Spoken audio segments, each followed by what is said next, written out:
नमस्कार. निवेदक विठ्ठल पवार या माझ्या यूट्यूब चॅनलमध्ये आपल्या सर्वांचं मी मनपूर्वक स्वागत करतोय. सहशालेय उपक्रमाच्या कार्यक्रमांचं सूत्रसंचालन कसे करावे, एक कॉमन सूत्रसंचालन कसे असते याचं स्वरूप आपण या व्हिडिओच्या माध्यमातून पाहणार आहोत. तत्पूर्वी निवेदक विठ्ठल पवार या यूट्यूब चॅनलवर जर आपण नवीन असाल तर माझ्या यूट्यूब चॅनलला आपण सबस्क्राईब करा. व्हिडिओ आवडल्यास लाईक करा, शेअर करा आणि कमेंट्स करायला विसरू नका. तर शिक्षक मित्रहो, अभ्यासक्रमाच्या नियोजनाबरोबरच आता सहशालेय उपक्रमांचंही नियोजन शिक्षकांना करावं लागतं.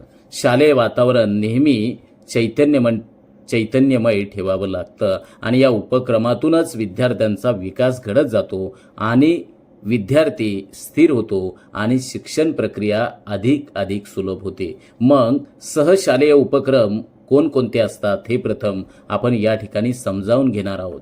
हस्ताक्षर स्पर्धा, चित्रकला स्पर्धा, रांगोळी स्पर्धा, भरतकाम, विणकाम, वक्तृत्व स्पर्धा, विज्ञान उपक्रम, निर्मिती स्पर्धा, गायन स्पर्धा, पाठांतर स्पर्धा, निबंध लेखन स्पर्धा, एकांकिका स्पर्धा, नाट्यकरण, विविध शर्यती, चित्रसंग्रह, वादन स्पर्धा, मल्लखांब, कथाकथन, वाचन, मातीकाम, कचऱ्यातून कला, भिंतीपत्रक, समयसूचक भाषण, बाहुली नाट्य, फुलदाणी स्पर्धा अशा विविध सहशालेय उपक्रम असतात. आणि अशा सहशालेय उपक्रमाच्या कार्यक्रमाचं सूत्रसंचालन कशा पद्धतीचं असतं त्याचं या ठिकाणी आपण कॉमन स्वरूप समजावून घेणार आहोत.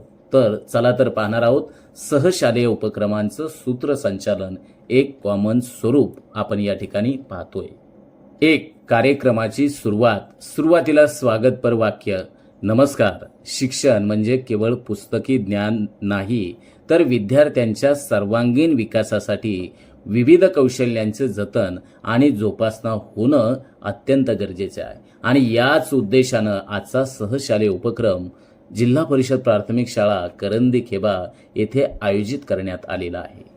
मित्रहो, शालेय जीवन हे केवळ अभ्यासापुरतं मर्यादित नाही, तर विविध उपक्रमांमधून विद्यार्थ्यांचे व्यक्तिमत्व घडते. चला तर मग या रंगतदार सोहळ्याची सुरुवात आपण या ठिकाणी करूया. 2, पाहुण्यांचं स्वागत. प्रत्येक कार्यक्रम अधिक सुंदर आणि यशस्वी होतो जेव्हा मान्यवर व्यक्तींची उपस्थिती लाभते. आजच्या या विशेष सोहळ्यासाठी आपल्या सोबत उपस्थित असलेल्या प्रमुख पाहुण्यांचं मी जिल्हा परिषद प्राथमिक शाळेच्या वतीनं, करंदी खेबा शाळा व्यवस्थापन समितीच्या वतीनं, शाळेच्या वतीनं, पालकांच्या वतीनं, ग्रामस्थांच्या वतीनं, ग्रामपंचायतीच्या वतीनं मनपूर्वक स्वागत करत आहे. या ठिकाणी सूत्रसंचालकांनी प्रमुख पाहुण्यांची नावे घेऊन त्यांचा परिचय या ठिकाणी द्यावा आणि याच सर्व मंचावरील असणाऱ्या प्रमुख पाहुण्यांच्या शुभ हस्ते आजच्या कार्यक्रमाचा शुभारंभ दीपप्रज्वलन करून या ठिकाणी होतोय. तर आपल्या टाळ्यांच्या कडकडाटामध्ये स्वागत या ठिकाणी पाहुण्यांचं करूया. 3, कार्यक्रमाच्या विविध सत्रांचं सूत्रसंचालन. आता उद्घाटनपर भाषणाच्या नंतर आता आपल्या विद्यार्थ्यांनी सादर केलेल्या कलाकृतींची आणि स्पर्धांची रंगत अनुभवण्यासाठी तयार रहा. मग निबंध, वक्तृत्व किंवा कथाकथन स्पर्धेसाठी खरं तर विचारांनी बदल घडतो, शब्दांनी समाज घडतो. आपल्या विद्यार्थ्यांच्या विचारशक्तीचा प्रत्यय देणाऱ्या या स्पर्धेचा आनंद घेऊया. नृत्य, नाटिका किंवा गायन स्पर्धेसाठी कलेला भाषा लागत नाही, ती थेट हृदयाशी संवाद साधते. आपल्या विद्यार्थ्यांच्या कलागुणांचं सुंदर दर्शन घडवण्यासाठी सज्ज व्हा. आता क्रीडा स्पर्धेसाठी खेळ हा केवळ स्पर्धा नाही, तर तो शरीराला ऊर्जा आणि मनाला आनंद देतो. चला स्पर्धेतील जोश, उत्साह अनुभवूया. अशा रीतीनं त्या असणाऱ्या उपक्रमांच्या ठिकाणी सूत्रसंचालकानं हे बोलावं. 4, निकाल आणि बक्षीस वितरण. मग या सहशालेय कार्यक्रमामधला निकाल आणि बक्षीस वितरणाच्या प्रसंगी सूत्रसंचालकानं या ठिकाणी असं बोलावं. स्पर्धा प्रत्येकाला काहीतरी शिकवते. काहींना विजय मिळतो तर काहींना पुढच्या संधीसाठी नवी प्रेरणा. विजेत्यांची नावं सूत्रसंचालकाने जाहीर करून त्यांचा पाहुण्यांच्या शुभ हस्ते सत्कार संपन्न होतोय अशा रीतीनं निवेदन करावं.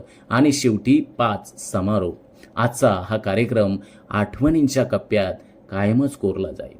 विद्यार्थ्यांनी दाखवलेली ऊर्जा, शिक्षकांनी केलेलं मार्गदर्शन आणि पालकांची समाजाची साथ या सर्वांचाच मिलाप खरं तर शाळेचा खरा आत्मा आहे.